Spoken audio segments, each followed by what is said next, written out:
And he was always ahead of me by a point or two.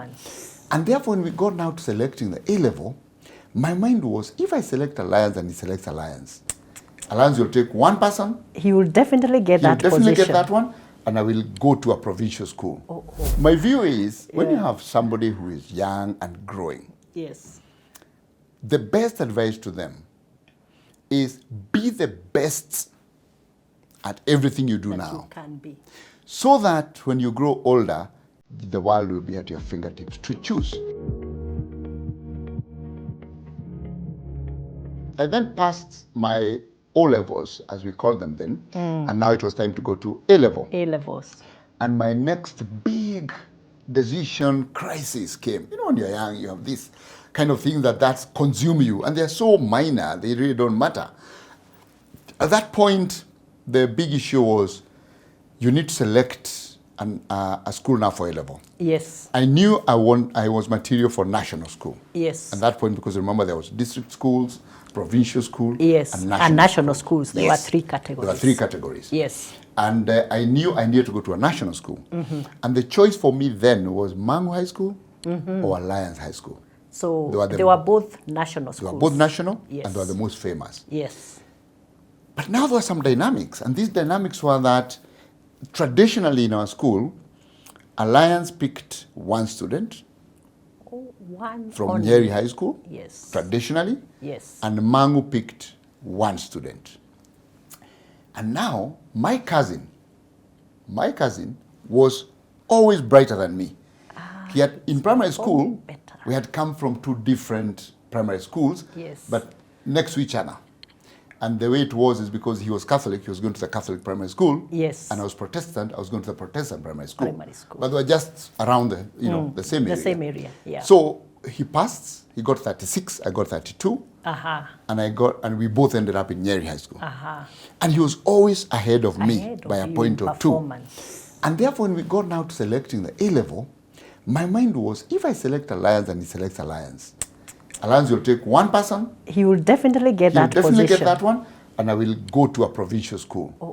So that I talked to the discipline master. I really struggled with it. When I look back, I was like, that struggle was so unnecessary. But at that point, it consumed me. Important, yeah. And finally, after all my arithmetic and whatever I said, this guy will always be ahead of me. And therefore, if he's ahead of me and he goes to Alliance, then my default will be my provincial choice. So let me choose Mangu. My possibility of being picked in Mangu is higher. Okay? Wow. So I chose Mangu. Yes. He chose Alliance. Did he go to Alliance? We both passed. He went to Alliance, and I went to Mangu. Wow. But now this is the twist. Yes. That year Alliance took 2 people from Nyeri High School. So you missed Alliance. But it was a safe bet. Yeah. And I was like, how can this happen? Because I was so young, and I was, at that point you're thinking, Alliance. And because of that, and that's when I look back at my youth, I'm like, I was actually more determined than I thought I was. Because I went to Mangu. Yes. But I actually wrote a letter to the President Moi then. Yes. And I said, I'm so disappointed because my choice was Alliance, but now I'm here, and I want you to help me to move. To go to Alliance. Yes. Of course, that letter never probably even found through them. Went it was somewhere, yeah. but you felt good. But I felt good I'd written. Yes. But I'm so glad I stayed in Mangu. Yes. Because Mangu built my character. But Mangu was a very good school. Absolutely. It's what built my character. Because it was, and I know my Alliance friends are watching, there was no spoon feeding in Mangu. Mangu was a savannah, it was a desert. You worked for everything you got. Yes. And we worked, and that's how I ended up in the university to do medicine. Wow. And I'm glad I was in Mangu, because when we get to the selection of career, I'll tell you why I think that was an extremely important step in my life. Yes. Yeah. You tell us, because it looks like you became a doctor by chance. Yes. Tell us about it. So, we finished Nyeri High School, and we both passed and ended up in Mangu grudgingly, but immediately, and part of the reason I wanted to go to Alliance was because of my drama past. Alliance was very good with extracurricular. Mangu was more like basketball, So many. studies. Yeah. It was basketball and studies. Yes. And I wasn't a sporty, athletic person. So I was not playing football and basketball. So for me, I was more interested in going to a place where I can advance my drama. The drama. So I went to Mangu. I started a drama club. And actually, we started doing choral poetry and all those. So I actually started those activities in Mangu. But what changed my career was that when I left Nyeri High School, I had a distinction in maths, physics, chemistry. Yes. I had a credit in biology. And of course, I had other distinctions, in commerce and other places. That's why I ended up in Mangu. Yeah. But what is important is that at that point when you went to the A level, they picked you for your best 3 subjects, and they took you to that track.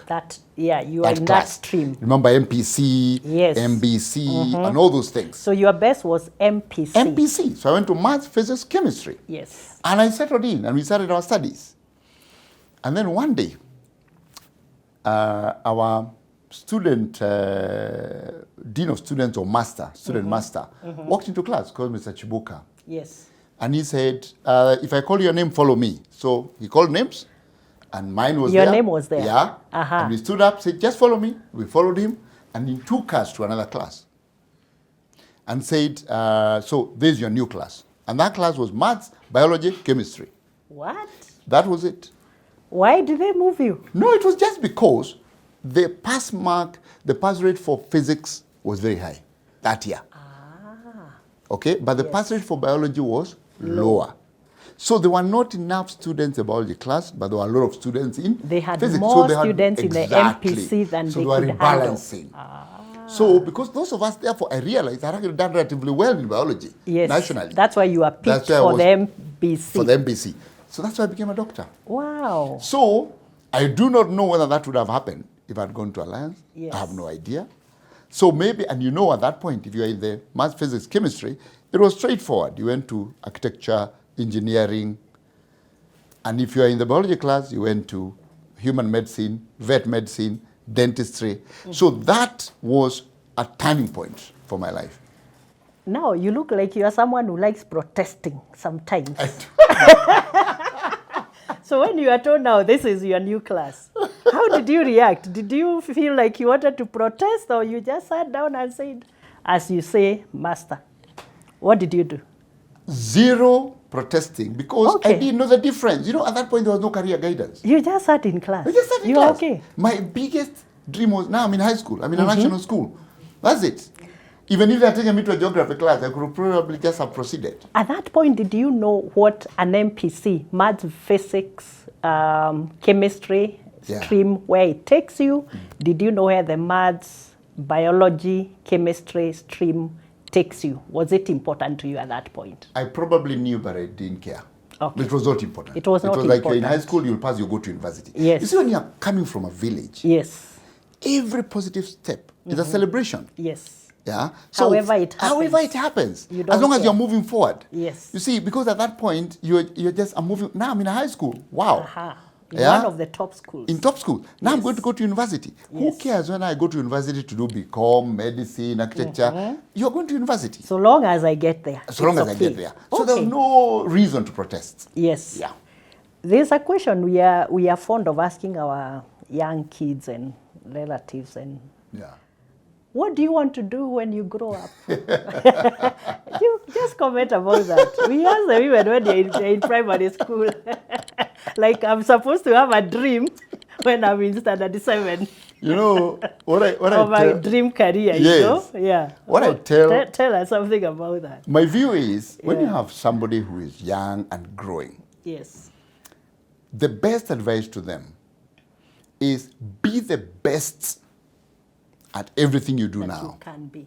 So that when you grow older, the world will be at your fingertips to choose. Yes. But when we limit them, we kind of tell them, what do you want to be? So they say doctor. Okay, yeah, then your biology and chemistry must be very good. Yes. Then, maybe by the time they finish school, they have actually decided they don't want to be a doctor, or they don't want to go to, and now already they compromise the other subjects because they are now focusing on. So when you're growing, the most important thing before you get to 18 years is to build what we call human capital. Yes. Building human capital means you have enough health, which is why I keep going back to health. Yes. Because without health, you don't have anything else. Nothing works, yeah. So build the health of the child, meaning build their health. And now I must also add here that health for children needs to be taken seriously by all of us. Yes. Because we are seeing that health for children for some parents is how plump they look. Yeah?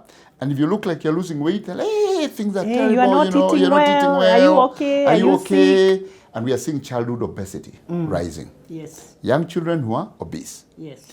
And those children, when they're obese, you're setting it up for self-esteem problems and also health problems with their hearts, blood pressure, diabetes. Yeah. So when I talk about health, please make sure your child just eats balanced diet, avoid sugar completely. Yes. We give children, even when they're young, we reward them with sugar. With chocolate. Sweets. You're setting them up for failure. Yeah. So let's get back. So once you make sure your child is healthy, they are playful, they are playing around, they're not sitting around all the time playing, these things. So they're active. The next thing is to build their education, skills and experiences. Yes. Those are broad-based. Yes. You can't start focusing a child when they are so young. Even with this CBC system where you're saying direct towards, they must not abandon their interests in other areas. Yeah, because decision making in career choices can come very late. Yes. You can, because it also depends on what information have you collected as a young person as you go along. And maybe how talented are you? And how talented are you? How is your talent? How is your talent? And your passion. Exactly. And the ability to express that talent. Yeah. So we must encourage children to think about careers, expose them to different careers as they grow, but encourage them to be good at everything early on, not to ignore, so that when they have the chance to choose, they don't regret.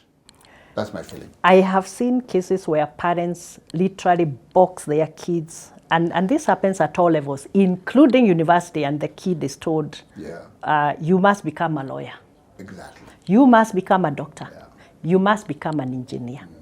So what you're telling us is that is the wrong thing to do to a child. Yes, it's the wrong thing to do. Because, as there's somebody who said that a child is not a canvas for you to paint your favorite image. Yes. A child is somebody who grows to who they want to be. To what, the best they can be. The best they can be. And your role is to provide them the environment for them to grow to who they want to be. And to blossom. Exactly. Yeah. Yes.